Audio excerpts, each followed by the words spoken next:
हमने पिछली वीडियो में जाना था कि हम फ्रैक्शन का उपयोग कैसे करते हैं। उस वीडियो का लिंक डिस्क्रिप्शन में है। अगर आपने वो वीडियो नहीं देखी है तो आप उसे देख सकते हैं। तो चलिए शुरू करते हैं। अब जब हम जानते हैं कि फ्रैक्शन का उपयोग किसी चीज के भागों का प्रतिनिधित्व करने के लिए कैसे किया जाता है, हम उनके साथ कुछ अलग चीजें भी कर सकते हैं। हम फ्रैक्शन को कंपेयर भी कर सकते हैं। फ्रैक्शन को कंपेयर करने का अर्थ है यह देखने के लिए जांच करना कि क्या एक फ्रैक्शन किसी दूसरे फ्रैक्शन से ग्रेटर देन मतलब बड़ा है, लेस देन मतलब छोटा है और इक्वल टू मतलब उसके बराबर है। यह बहुत आसान है अगर हम फ्रैक्शन को वस्तुओं के हिस्से के रूप में सोचते हैं और हमारे पास जो कुछ है उसे देखने में हमारी मदद करने के लिए चित्र बनाएं। यहाँ एक उदाहरण है, इनमें से कौन सा फ्रैक्शन बड़ा है, 3/8 या 5/8? उस प्रश्न का उत्तर देने के लिए आइए दो रेक्टेंगलों को खींचकर शुरू करते हैं। उन्हें 8 बराबर भागों में विभाजित करते हैं। क्योंकि रेक्टेंगल को 8 भागों में विभाजित किया गया है, इसलिए उनमें से प्रत्येक भाग को हम 8वां कहते हैं, मतलब 1/8। अब आइए पहले रेक्टेंगल के 3 भागों या 3/8वें हिस्से को कलर करें और दूसरे रेक्टेंगल के 5 भाग या 5/8वें भाग को कलर करते हैं। हमारा चित्र इन फ्रैक्शन को कंपेयर करना आसान बनाता है। आप देख सकते हैं कि 5/8वां 3/8 से बड़ा है क्योंकि उस रेक्टेंगल का अधिक भाग रंगा है। ठीक है, अब हम एक कोशिश करते हैं जो थोड़ा कठिन है। इनमें से कौन सा फ्रैक्शन बड़ा है, 3/4 या 4/5 मीन्स 3/4 या 4/5? रेक्टेंगल के साथ फिर से शुरू करते हैं, लेकिन इस बार हमें उन्हें अलग तरह से विभाजित करने की आवश्यकता है क्योंकि हम जिन फ्रैक्शन को कंपेयर कर रहे हैं उनकी निचली संख्याएं अलग हैं।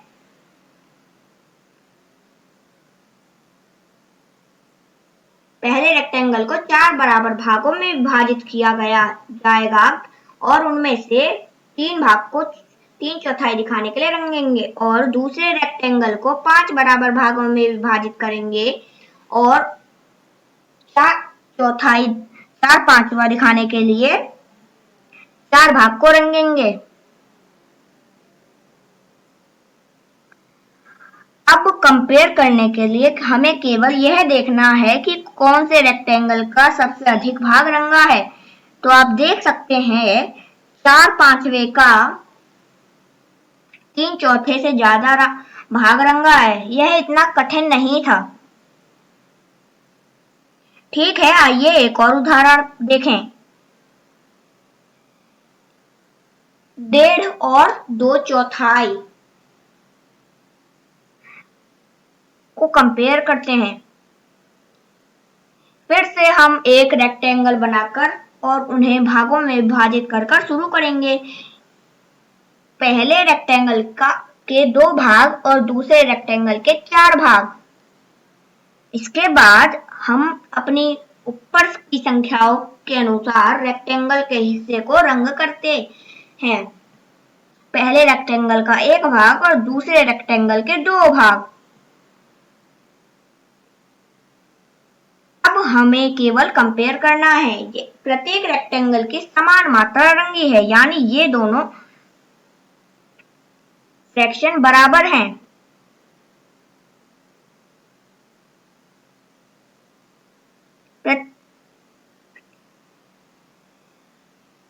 यह बहुत अजीब लगता है कि 2 फ्रैक्शन हो सकते हैं पूरी तरह से अलग संख्याओं में और फिर भी वे एक ही राशि का प्रतिनिधित्व करते हैं, लेकिन वे कर सकते हैं। इस प्रकार के फ्रैक्शन को इक्विवेलेंट फ्रैक्शन कहा जाता है। इक्विवेलेंट फ्रैक्शन के ऊपर और नीचे की संख्याएं अलग अलग होती हैं लेकिन मूल्य में समान होती हैं। हम इस वीडियो के बाद इक्विवेलेंट फ्रैक्शन के बारे में और जानेंगे, लेकिन अभी के लिए आइए जाने कि फ्रैक्शन के साथ और क्या क्या किया जा सकता है। एक और चीज हम फ्रैक्शन के साथ कर सकते हैं, हम फ्रैक्शन को जोड़ सकते हैं, लेकिन अभी हम बड़े सवाल नहीं करेंगे, अभी हम छोटे से सवाल करेंगे जिनके नीचे की संख्या बराबर होगी। Means same bottom number. तो आइए इन दो फ्रैक्शन को ऐड करें, मीन्स जोड़ें। 1 4 और 2 4। फिर से हम समस्या को हल करने में चित्र का उपयोग करेंगे। इन दो फ्रैक्शन को हम नेत्रहीन रूप से जोड़ सकते हैं क्योंकि इनकी निचली संख्या 4 है, तो हमारा उत्तर भी 4 ही होगा। और अगर हम इन दोनों को जोड़ेंगे 1 + 2 तो हमारा आंसर होगा 3। तो हमारा आंसर है 3/4 या 3/4। 1/4 और 2/4 3/4 के बराबर होते हैं।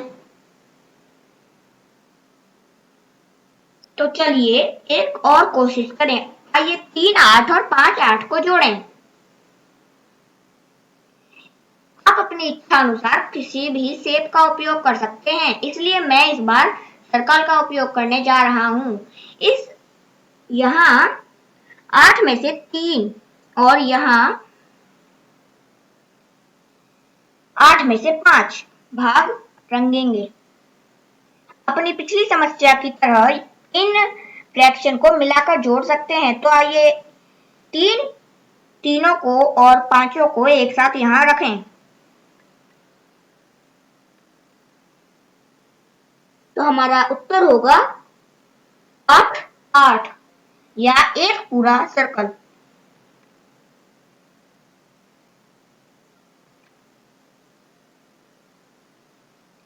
उन उदाहरणों में आपने एक पैटर्न देखा होगा।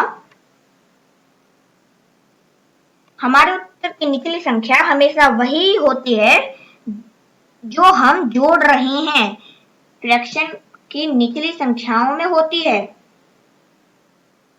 और हमारे उत्तर की ऊपर की संख्या वही होती है जो हम फ्रैक्शन को जोड़ रहे हैं। खैर यह इस तरह काम करता है। समान निचली संख्याएं वाले फ्रैक्शन को जोड़ने की यह प्रक्रिया या सेट ऑफ स्टेप्स है। यह महत्वपूर्ण है क्योंकि यदि आप उस प्रक्रिया को याद रख सकते हैं तब आपको फ्रैक्शन जोड़ने में मदद करने के लिए आरेखनों का उपयोग करने की आवश्यकता नहीं होगी। और यह वास्तव में अच्छी बात है क्योंकि अगर आपके पास होता है तो क्या होता, इन दो भिन्न फ्रैक्शन को एक साथ जोड़ने के लिए 1500वां और 1000वां रेक्टेंगल को खींचने और उन्हें 100 भागों में विभाजित करने में बहुत अधिक काम होता या बहुत टाइम लगता। सबसे पहले हमें समस्या को लिखेंगे और हमारे उत्तर की निचली संख्या वही होगी जो हम जोड़ रहे हैं, फ्रैक्शन की निचली संख्या यानी 100। हमारे ऊपर की संख्या होगी 15 और 10 का जोड़।